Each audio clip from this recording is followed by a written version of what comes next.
Hi and howdy folks. Welcome to school once again.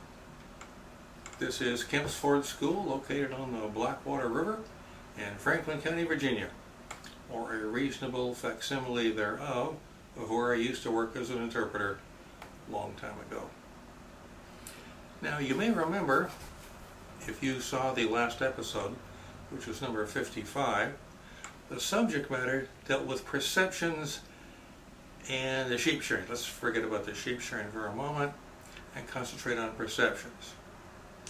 I had mentioned, let's put that down, I had mentioned that people's perceptions are based on their experiences, their learning, their teaching, all sorts of things, and some people's experiences, etc., are different from other people's, and therefore the perceptions are different.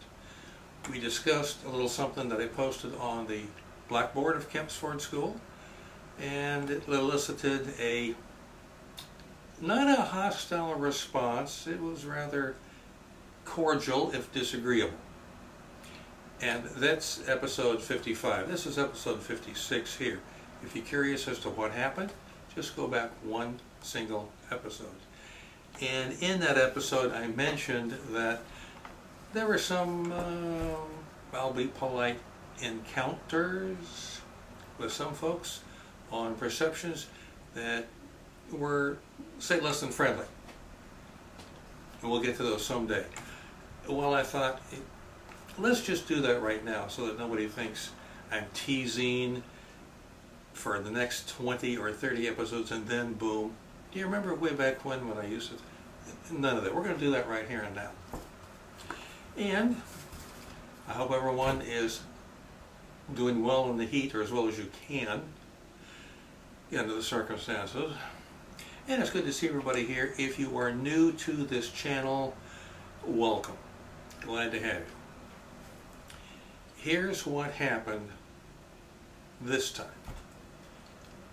The same old format is in place, blackboard over here, as I explained in the last episode.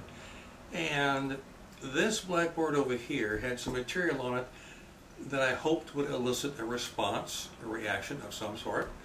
Hopefully not negative or hostile or argumentative. I perhaps wish for too much. I posted on this blackboard over here several countries that existed in my time period.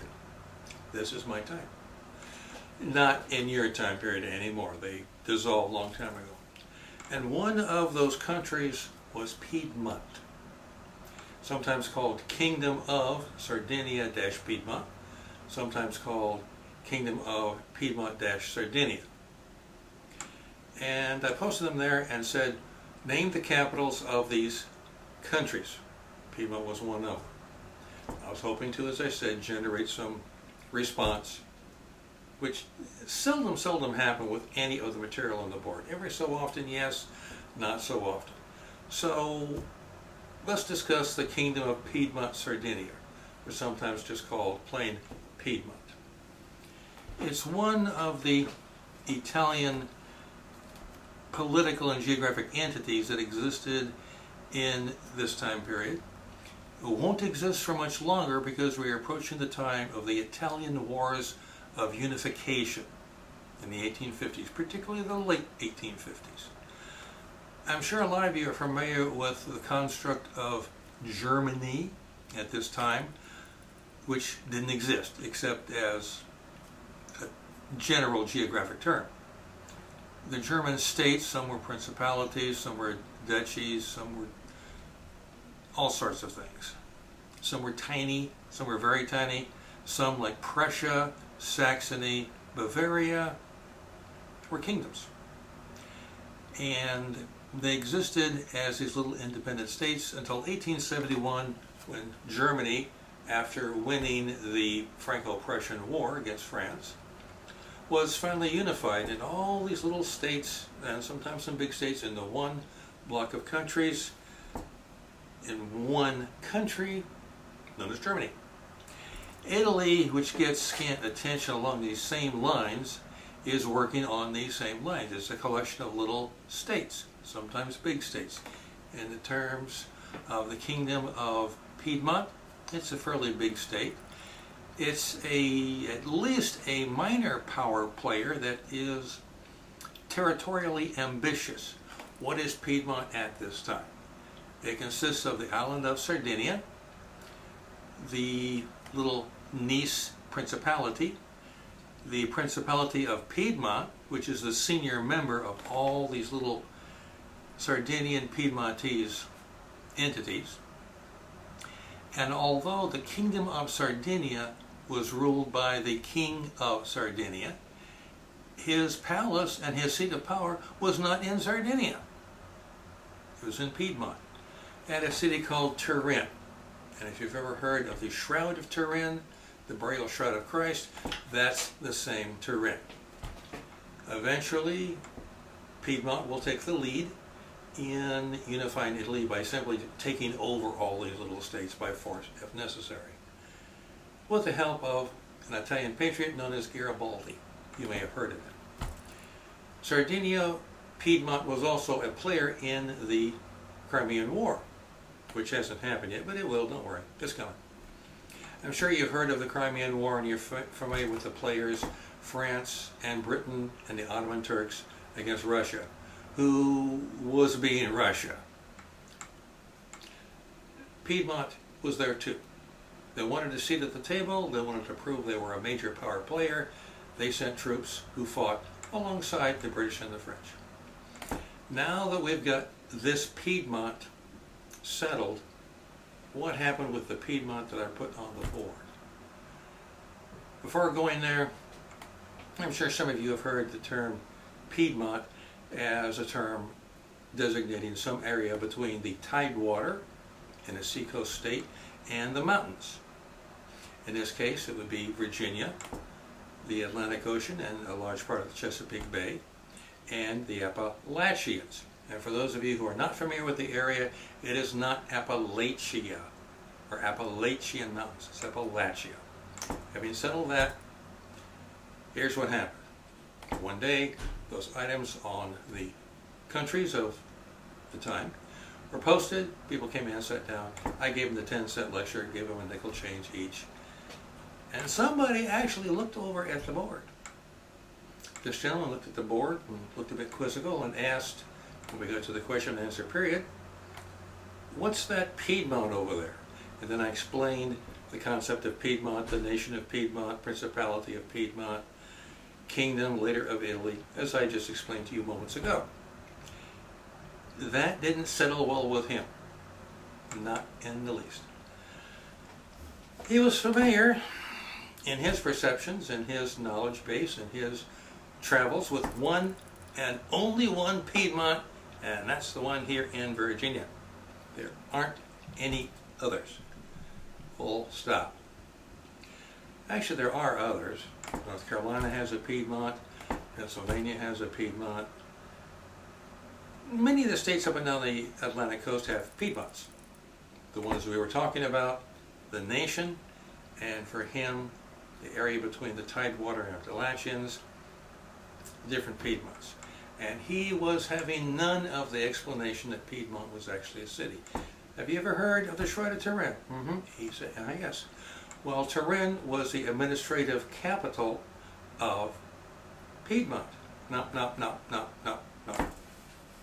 Nope. No. I'm paraphrasing here. There's a lot more said. But discretion being the better part of valor and not wishing to send someone up to complain to management and lose my job, perhaps, I just gradually, diplomatically as possibly as I could, went on to other measures, other topics, anything to get away from Piedmont. And when the day was over, I erased everything on the board. They don't pay me to work here to cause disruption or make people feel bad. They pay the entire interpretive staff at the park, Explore Park, to offer some education and even a little infotainment, shall we say, from time to time. This is the way it used to be. We did very little discussion on how the nation is for your time period, but how it used to be in ours. that doesn't go over well with some folks. But anyway, that's fine. That's fine. Maybe it got him to thinking about something. Anyway, there were other incidents involving perceptions that were documentable and didn't go over very well. And I'm not so sure I want to mention any more of those. Whereas they were interesting, you folks here come to the channel, to the school, to learn something and continual fighting and disruption and things like that. Unpeaceful things, not really what you came here for, is it? No, me neither, for that matter. Me neither. And in other news, it is the summertime. It's very much the summertime.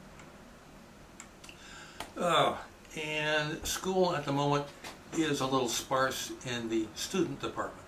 There's work to be done. Lots of it. Harvest is in, it hasn't started, but the prep work for harvest has. Harvest September, October to a certain extent, and then things will start to fill up. And one nice thing that I'm looking for,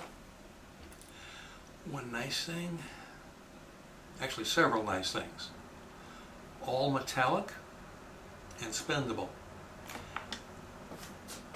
Remember, the people who send their children here to the school, they're farmers, they're kind of backwater farmers, backwoods farmers. They're not plantation owners. They send their children to a boarding school or overseas. These people here typically pay me in goods and services, as we've discussed several times before on the channel, and occasionally some coin exchanges hands. We've discussed that too. Well, once the harvest is underway and produce and other products go to market for sale, for coin or cash, I prefer coin really, maybe, just maybe, I can get a little spending money in my pocket. Now, I don't mind getting room and board. The women around here are very, very good cooks. The gentlemen, they're hard workers, as are all of their children. This is a farming country. That's what they do. They work. Still, when we get to that point where they take their crops to market and sell them, I'll let you know what happened. You can tell by the big smile on my face. In the meantime, thank you very much for coming. I appreciate your being here. You could have done anything other than come here and visit for a little while. I appreciate that. Tell all your friends, come on. There's more material. There's lots more material to go. And until our paths cross again, as they will, stay healthy, stay cool, and I have the honor to remain, the great honor to remain, your most respectful and obedient servant, Dave Diggs, coming to you from a long time ago. Thanks very much. We'll see you next time.